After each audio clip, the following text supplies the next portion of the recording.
오늘 성경 말씀은 요한복음 5장 30절에서 47절 말씀까지입니다. 요한복음 5장 30절에서 47절 말씀 교독하도록 하겠습니다. 제가 먼저 읽겠습니다. 내가 아무것도 스스로 할 수 없노라. 듣는 대로 심판하노니 나는 나의 뜻대로 하려 하지 않고 나를 보내신 이의 뜻대로 하려 함으로 내 심판은 의로우니라. 내가 만일 나를 위하여 증언하면 내 증언은 참되지 아니하되 나를 위하여 증언하시는 이가 따로 있으니 나를 위하여 증언하시는 그 증언이 참인 줄 아노라. 너희가 요한에게 사람을 보내매 요한이 진리에 대하여 증언하였느니라. 그러나 나는 사람에게서 증언을 취하지 아니하노라. 다만 이 말을 하는 것은 너희로 구원을 받게 하려 함이니라. 요한은 켜서 비추이는 등불이라. 너희가 한때 그 빛에 즐거이 있기를 원하였거니와 내게는 요한의 증거보다 더 큰 증거가 있으니 아버지께서 내게 주사 이루게 하시는 역사, 곧 내가 하는 그 역사가 아버지께서 나를 보내신 것을 나를 위하여 증언하는 것이요. 또한 나를 보내신 아버지께서 친히 나를 위하여 증언하셨느니라. 너희는 아무 때에도 그 음성을 듣지 못하였고 그 영상을 보지 못하였으며 그 말씀이 너희 속에 거하지 아니하니 이는 그가 보내신 이를 믿지 아니함이라. 너희가 성경에서 영생을 얻는 줄 생각하고 성경을 연구하거니와 이 성경이 곧 내게 대하여 증언하는 것이니라. 그러나 너희가 영생을 얻기 위하여 내게 오기를 원하지 아니하는도다. 나는 사람에게서 영광을 취하지 아니하노라. 다만 하나님을 사랑하는 것이 너희 속에 없음을 알았노라. 나는 내 아버지의 이름으로 왔음에 너희가 영접하지 아니하나 만일 다른 사람이 자기 이름으로 오면 영접하리라. 너희가 서로 영광을 취하고 유일하신 하나님께로부터 오는 영광은 구하지 아니하니 어찌 나를 믿을 수 있느냐?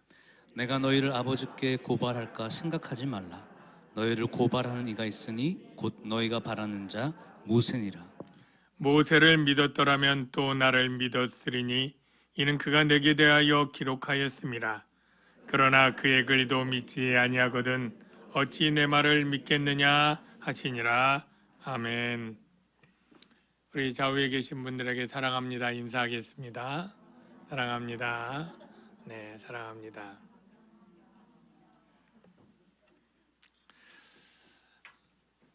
여러분들은 다 예수님을 믿으시는 분들인 줄로 믿습니다.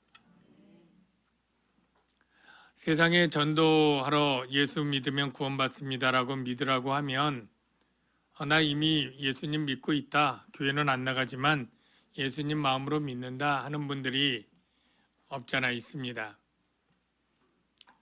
예수 믿음이라고 하는 것을 정확히 알고 하시는 걸까요?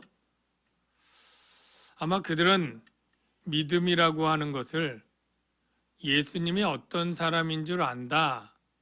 그가 목수였고 십자가에 죽었고 부활했고 뭐 이런 것들을 안다는 것을 믿는 것이다. 이렇게 생각했을 가능성이 높아 보입니다. 예전에도 얘기했지만 귀신들도 이런 정도는 알고 있습니다. 그런데 이것이 구원 얻는 믿음이라고는 말할 수 없겠죠. 저도 여러분에게 한번 도전하여 묻습니다. 여러분이 예수님을 믿고 있다고 하는데 정말 무엇을 믿고 있는 것인가요? 정말로 그 믿음은 구원 얻는 믿음이라고 자신할 수 있는 믿음이 맞나요? 여러분, 예수님께서 지금 하고 있는 내용은 내가 하나님이다 라고 말하고 있습니다. 여호와 하나님을 아버지라고 부르면서 내가 아들이라고 얘기를 하고 내가 아들 하나님이라고 말하고 있습니다. 여러분이 믿는 내용은 정말로 예수님이 하나님의 아들 하나님으로 믿으시면 아멘. 이게 구원 얻는 믿음의 첫 번째 내용이고요. 두 번째는 바로 나를 믿는 자는 내가 살린다라고 말씀으로 바로 나는 그리스도다라고 주장하고 있습니다. 그리스도는 메시아, 즉 구원자인데 바로 어떤 구원이냐면 죽음으로부터 생명을 주는 구원이죠. 여러분은 예수님이 여러분의 죽음을 생명으로 바꿔주고 영원한 영벌의 죽음을 영생으로 주실 분이라고 믿습니까? 바로 그 믿음이 여러분을 구원할 믿음의 내용이죠. 끝으로 예수님은 심판의 권세를 가져서 마지막 날 그가 원하는 자들은 심판에 이르지 아니하게 하고 그리고 그를 믿지 않는 자들은 심판의 부활로 일으켜서 정죄하여 영벌을 주실 심판자라고 하는 사실을 믿습니까? 믿으셔야 합니다.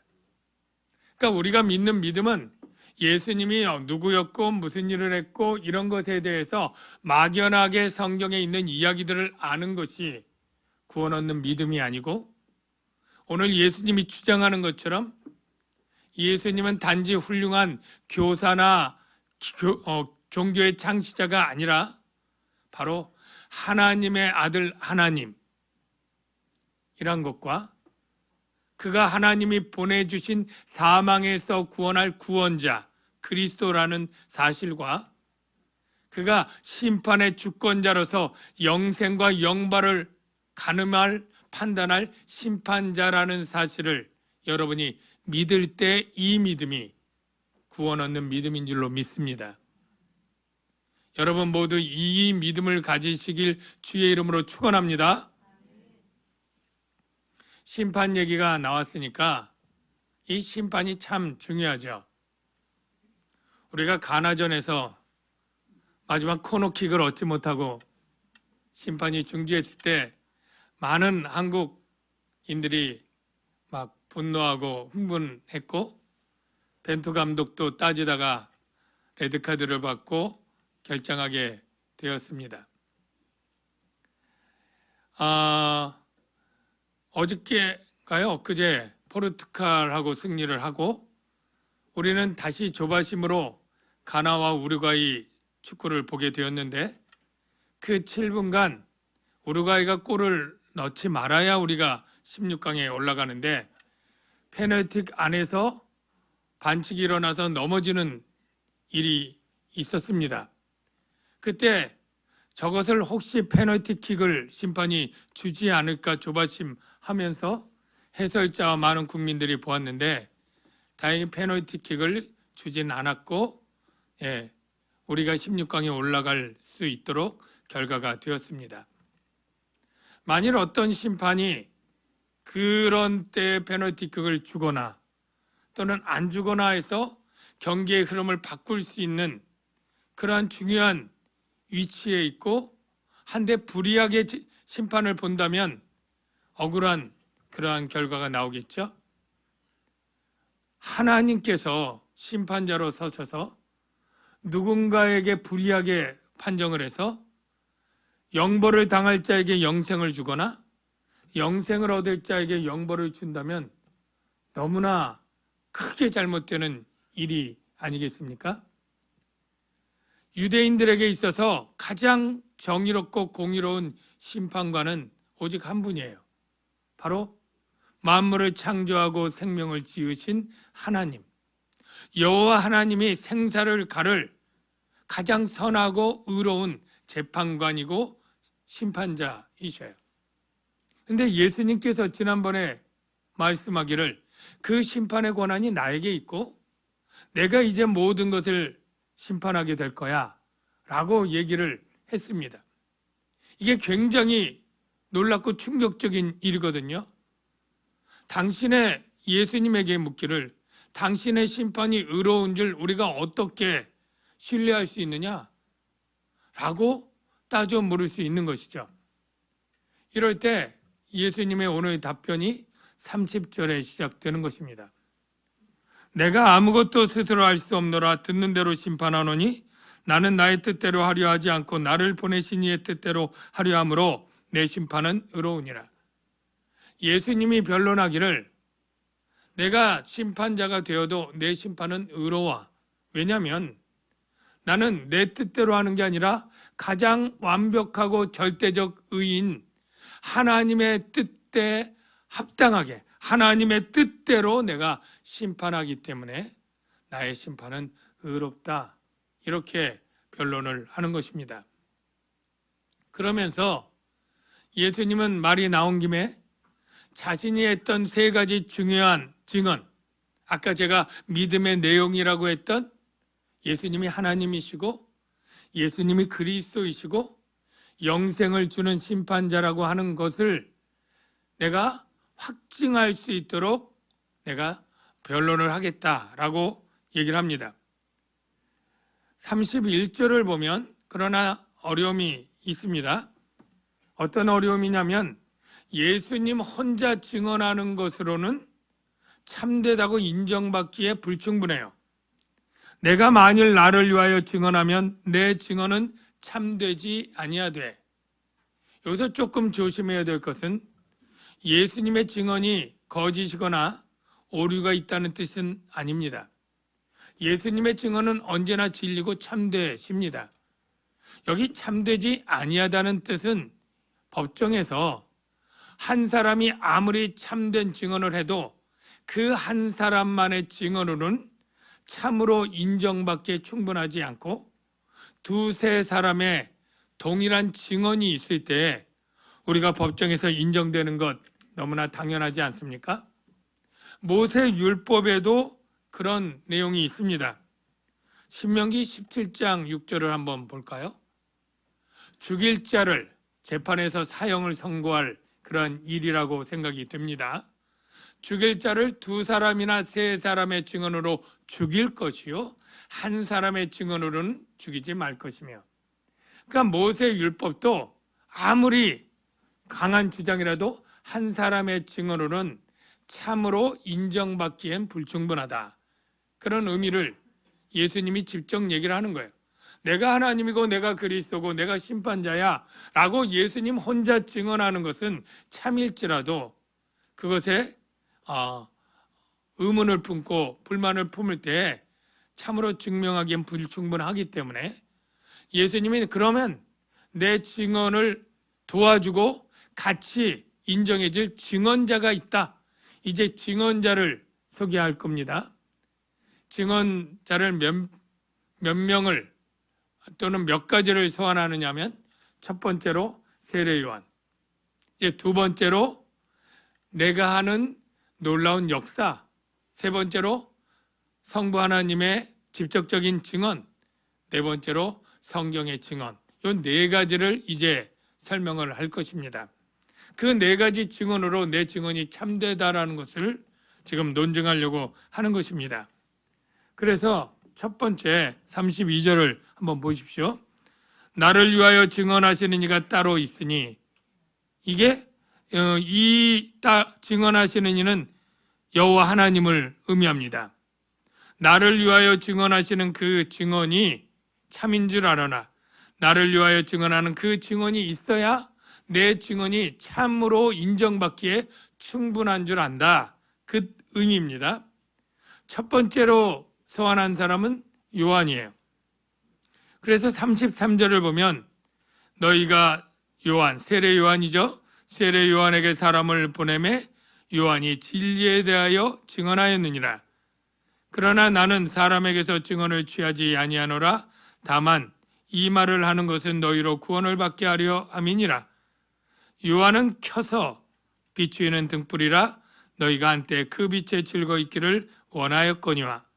이 세 구절을 좀 설명을 하면 세례 요한은 영적인 암흑기에 세상이 어두울 때 온 켜서 비추이는 등불과 같이 왔습니다. 그는 참빛이 아니요 빛에 대하여 증언하는 자라라고 했습니다. 이 요한의 증언에 많은 사람들이 새로움을 느끼고 군중들이 모여들었고 그에게 세례를 받았습니다. 요한은 진리를 증거했는데 진리는 바로 예수 그리스도가 진리입니다.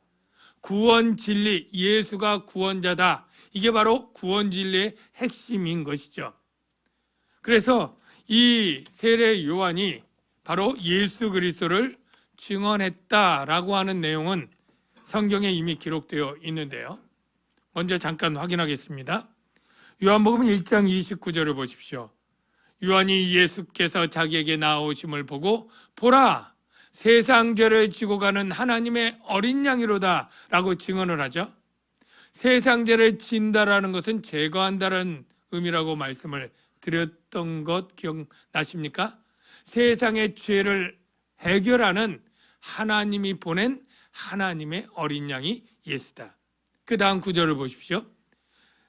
요한의 증언입니다. 그 이가 나에게 말씀하시되 성령이 내려서 누구 위에 머무는 것을 보거든.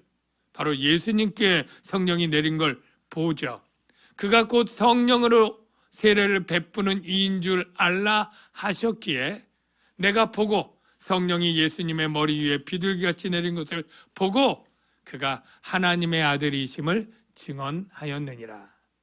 자, 세례 요한이 예수님이 했던 것처럼 예수님이 하나님의 아들이고 세상 죄를 구원할 구원자라고 증언을 했습니까? 안 했습니까? 증언했죠.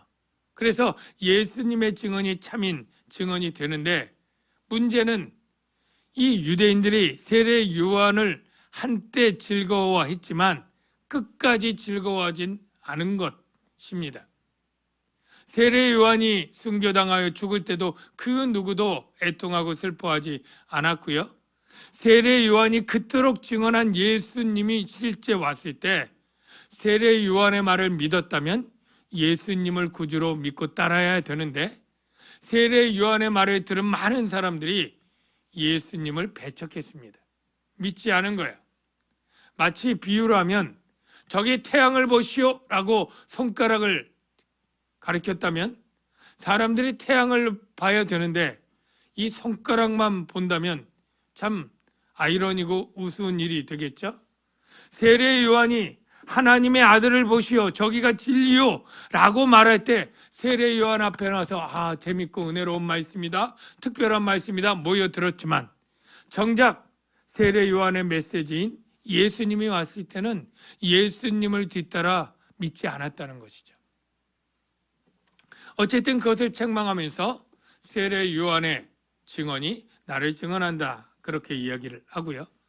그리고 나서 두 번째로 더 중요한 증거가 있다라고 얘기합니다. 세례 요한의 증거는 구원을 위해 도움을 주지만 그렇게 내가 신뢰하지 않는데, 그 않는 이유는 사람의 증언은 늘 다른 사람의 증언이 또 있어야만 인정을 받기 때문에 보다 더 크고 확실한 증언을 이제 소개하려고 합니다. 그 증언이 36절을 보면 알 수 있는데, 내게는 요한의 증거보다 더 큰 증거가 있으니, 더 큰 증거가 있답니다. 뭘까요? 아버지께서 내게 주사 이루게 하시는 역사, 곧 내가 아는 그 역사, 이게 더 큰 증거인데, 아버지께서 나를 보내신 것을 나를 위하여 증언하시는 것이요. 여러분, 예수님이 하신 역사들이 바로 예수님이 하나님이다라고 하는 정말 부정할 수 없는 증언이 되는 거예요. 세계에서 아무도 열 수 없는 그런 금고가 있다고 칩시다. 금고 열기 대회 뭐 이런 대회가 있어서 가장 복잡한 금고들을 다 푸는데 도무지 어떤 금고와 열쇠 전문가라도 풀 수 없는 아주 복잡하고 특별한 금고가 있어요. 전 세계에서 이 금고를 풀 수 있는 사람은 딱 한 사람이 있습니다. 누굴까요? 그렇죠. 이 금고를 디자인하고 계획하고 고안해서 만든 장인만이 이 금고를 풀 수 있어요. 자, 이렇게 가정할 때 이 금고가 언젠가 먼 훗날 누구에게 털렸다. 누가 턴 걸까요? 그 만든 사람. 한 사람만 열 수 있는데 털렸다 그러면 그 사람이 주범이든 공범이든 협박에서 풀었던 그 사람이 관여된 것, 이렇게 이해하는 건 정말로 누구나 할 수 있는 것이죠. 예수님이 하나님이다라고 할 때 사람은 그 누구도 할 수 없는 일을 딱 하면 바로 이 예수님은 최소한 그냥 사람이 아니라 하나님이든 사람이며 하나님이든 이어야 되지 않겠습니까? 예수님이 하신 역사가 바로 이렇게 아버지에게서 내가 보내심을 받은 결정적인 증거가 되는 그러한 일들을 내가 하지 않느냐라는 거예요. 여러분, 요한복음 5장 이전의 내용들을 보면 물로 포도주를 만들 수 있는 사람이 있을까요? 이 세상에 물을 말씀으로 포도주로 바꾸게 하는 사람이 있어요? 없는 것입니다. 마술사들은 다 특별한 눈속임과 기술적인 것이죠. 네. 아니, 사마리아 여인을 한 번도 만난 적이 없고 그가 꽁꽁 숨겨놔서 마을 사람들도 모르는 남편이 5이 있고 지금 있는 남편도 같이 살지만 사실 남편이 아니다 라고 맞출 수 있도록 사람의 마음을 꿰뚫어 볼 수 있는 사람이 있나요? 왕의 신하의 아들이 중병에 걸렸는데 그 아들은 가버나움에 있고 예수님은 가나에 있는데 그 거리는 이틀길이에요. 그런데 말씀 한마디로 내 아들이 살았다 할 때 살아날 수 있게 하는 의사가 사람 중에 있습니까? 38년대에서 누워있는 자를 즉시로 말 한마디로 일으켜 세워서 짐 들고 걸어갈 수 있도록 완벽한 치유를 할 수 있는 사람이 있겠습니까? 이 모든 일들, 물론 나중에 가면 실제 죽었던 나사로, 회당장 야이로의 딸, 나인성 과부의 아들 고치는 일들이 예수님 있지만 그것 아니더라도 죽음에서 살릴 수 있는 일을 할 수 있는 분은 하나님 한 분밖에 없어요. 사람은요, 팔이 죽은 것도 못 살립니다. 하나님만이 살릴 수 있죠. 바로 예수님이 하나님이 할 수밖에 없는 일을 했다. 이건 뭐예요? 내가 하나님이 보내주신 하나님의 아들이라고 하는 결정적 증언이 되는 것인 줄로 믿습니다. 세 번째로 내가 하나님인 것, 그리스도인 것 증언하는 것이 무엇이냐면 바로 하나님의 친히 증언하셨다. 37절을 보십시오. 또한 나를 보내신 아버지께서 친히 나를 위하여 증언하셨느니라 라고 말하고 있는데요. 하나님이 친히 증언한 사건이 성경을 아는 여러분 2가지 정도가 떠오르죠? 첫 번째 어디입니까? 세례 요한에게 요단강에서 세례를 딱 받고 나오니까 성령이 비둘기같이 임하고 하늘에서 소리가 나는데 그 소리가 무엇이냐? 마태복음 3장 17절을 볼까요? 하늘로부터 소리가 있어 말씀하시되 이는 내 사랑하는 아들이요 하나님의 아들이요 내 기뻐하는 자라 라고 친히 하나님이 말씀하시죠. 또한 변화산에 새 제자와 같이 올라갔는데 예수님이 호련히 정말로 그토록 희게 할 수 없을 만큼 빛나는 광채로 그렇게 변형되시고 또 모세와 엘리야가 나와서 담소를 나누시고 하는 것을 본 베드로는 흥분해서 여기에 초막셋을 짓자고 난리치던 그때에 빛나는 구름이 모여들어서 거기서 똑같이 하나님의 음성이 들리죠. 마태복음 17장 5절에 호련히 빛난 구름이 그들을 덮으며 구름 속에서 소리가 나서 이르시되 아까랑 똑같아요. 이는 내 사랑하는 아들이요 내 기뻐하는 자니. 좀 다른 점이 있다면 너희는 그의 말을 들으라. 그의 무슨 말을 들으라는 걸까요? 바로 내가 하나님이요 내가 그리스도요 내가 믿는 자에게 영생을 줄 심판자다. 이 말을 듣고 믿으라는 거죠. 여러분이 그 말을 믿는 분들 다 되시길 주의 이름으로 축원합니다. 마지막 증언이 무엇입니까? 바로 성경의 증언이에요. 물론 이 성경의 증언도 아버지의 증언이라고 할 수 있는 게 아버지가 보낸 모세와 선지자들의 예언들과 사건들로 가득 차 있는 것이죠. 이 성경은 신약 성경은 아닙니다. 신약 성경은 아직 있지도 않아요. 구약 성경이에요.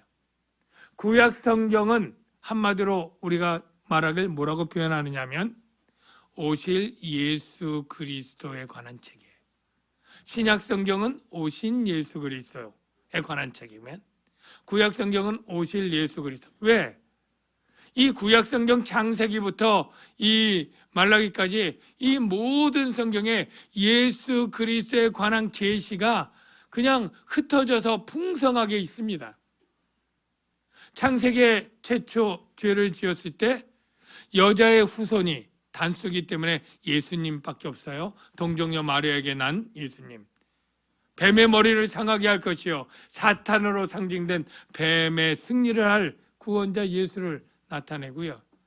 뭐 양의 옷을 입힌 것이나 여호수아의 이름의 뜻이나 뭐 유월절 어린 양, 그리고 제사 제도의 모든 제물, 그리고 대제사장, 속죄일, 도피성, 이 모든 사건들이 다 예수 그리스도의 구원을 시청각적으로 보여주는 그러한 자료들이라고 할 수 있고요. 그리고 에레미야, 이사야, 또 다윗, 그 예언들을 보면 예수님이 처녀에게 잉태할 것과 고난받아 십자가에 죽으면서 많은 사람들의 죄를 담당할 것과 부활하여 썩지 않을 것들, 이런 모든 것들이 다 구약 성경에 넘치도록 있는 것이죠. 바로 이 성경이 바로 예수님이 하나님인 것, 그리스도인 것, 심판자인 것을 명명백백하게 드러내고 있기 때문에 예수님의 증언은 혼자만의 주장이 아닌 바로 하나님이 증언하고 선지자들이 증언하고 세례 요한이 증언해서 믿을 만한 그러한 주장인 것을 우리에게 보여줍니다. 여러분, 단 한 분도 예 없이 예수님이 하나님이신 것, 우리를 죄로부터 죽음으로부터 건져주실 구원자인 것, 우리의 심판대에서 우리를 영생으로 인도해 주실 분이라는 것을 다 믿으시기를 주의 이름으로 축원합니다. 근데 유대인들은 믿질 않았습니다. 이상하죠? 그 전 세계에서 가장 하나님을 잘 알고 숭배했던, 율법을 달달 외웠고 예수님 오시라고 그렇게 메시아 대망 사상에 있었던 유대 민족이 정작 하나님의 아들 예수님이 왔을 때 믿질 않았어요. 네가 무슨 사람이면서 하나님이라고 그러느냐? 참남하다. 신성 모독 죄를 걸어서 죽이려고 했던 게 바로 유대 민족이죠. 왜 유대인들이 예수님을 그렇게 죽이려고 했을까요? 그 이유가 뭘까요? 예수님이 두 가지를 진단합니다. 오늘 말씀을 보면 42절 먼저 말씀해 보면, 다만 하나님을 사랑하는 것이 너희 속에 없음을 알았노라. 여러분, 유대인들이 하나님을 사랑하는 행위들을 얼마나 많이 했습니까? 하나님이 주신 율법대로 그냥 엄격하게 지키느냐고 평생을 노력했고, 하나님을 사랑하는 행위인 제사를 드리기 위해서 얼마나 많은 제물들을 날마다 무수히 번제와 상번제, 하번제로 드리면서 절기를 지키면서 다 이게 하나님을 사랑하는 행위라고 하면서 엄격하게 제사를 드렸지 않습니까? 근데 예수님이 볼 때는 아닌 거예요. 너희가 겉으로는 나를 사랑하고 하나님을 사랑한다고 하는 그런 행위들을 하지만 너희 속에는 하나님을 사랑하는 것이 없다. 하나님을 사랑하면 나를 알고 나를 믿었을 텐데 나를 믿지 않는 것 보면 하나님을 사랑하는 것이 없다. 그러면 그들은 뭘 사랑한 걸까요?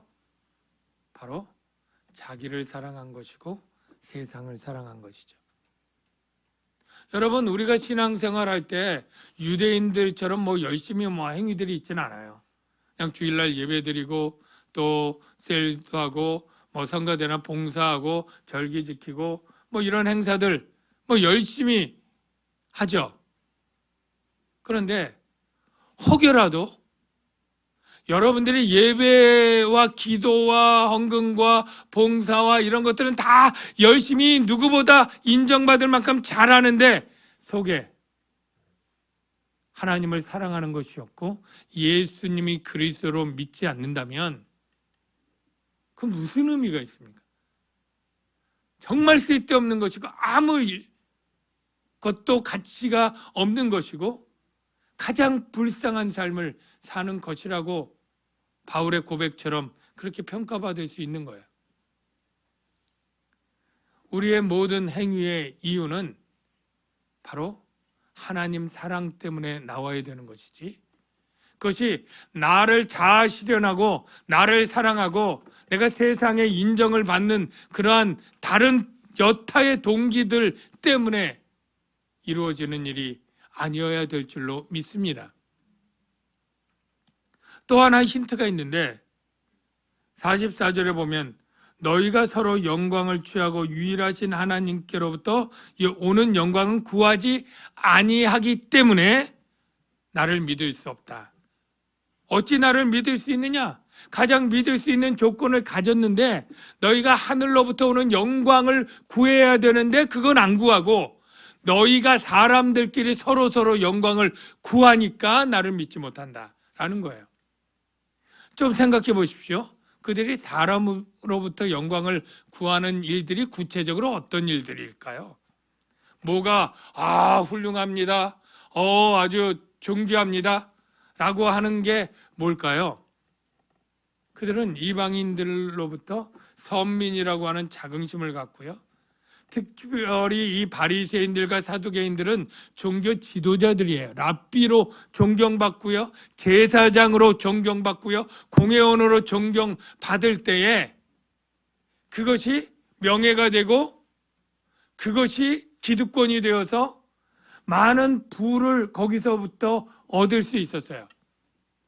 참 놀라운데 이 바리새인들 지도자들이 과부의 가산을 삼키며 이런 표현들 있을 때 아니 이 사람들이 과부의 재산을 어떻게 빼앗나 궁금했지만 넘어갔는데 나중에 깨달으니까 아주 거룩한 랍비들은 과부들의 재산 관리를 맡아서 했다고 해요.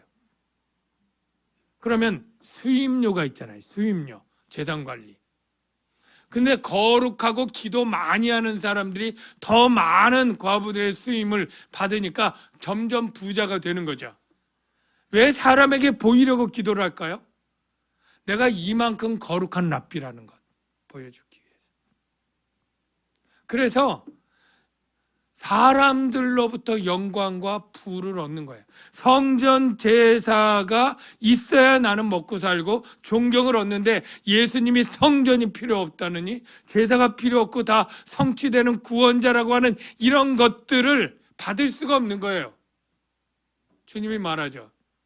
너희는 세상의 사람들로부터 영광을 얻기 위해서 정말 우리가 원해야 될 영광, 하늘로부터 오는 영광, 하늘로부터 영광이 어떻게 와요? 예수 그리스도를 믿을 때 우리가 부활하고 그리스도의 영광의 몸으로 변화되고 그리스도와 함께 온 세상을 통치하게 되는 이 왕적 신성을 참여하고 왕적인 권세를 누리는 이 영광을 삼아야 되는데 세상 영광 때문에 하늘로부터 오는 이 존귀한 영광을 포기하고 버리게 되는 것, 이걸 책망하는 거죠. 우리에게 적용해 볼까요?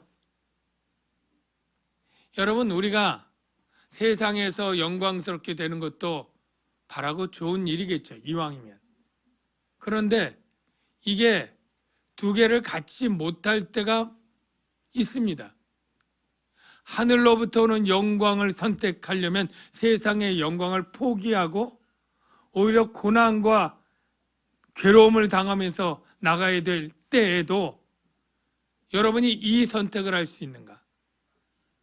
우리에게 도전하는 것이죠. 축복합니다. 예수님을 정말 믿음으로 구원을 얻기를 원하는 여러분들이 되시려면 바로 하나님의 영광을 세상의 영광보다 더 가치 있고 중요하게 여길 수 있는 믿음이 있게 되시고 그 믿음으로 어떤 어려움에도 굳건히 서서 흔들리지 않고 구원의 길로 나가시는 저와 여러분 되시기를 주의 이름으로 축원합니다. 기도하겠습니다. 하나님 아버지, 예수 그리스도가 하나님이며 영생을 주시는 심판자인 것을 우리가 분명히 알고 오직 예수님을 높이고 영광 돌리며 믿음의 길로 걸어가는 저희가 되게 하여 주시옵소서.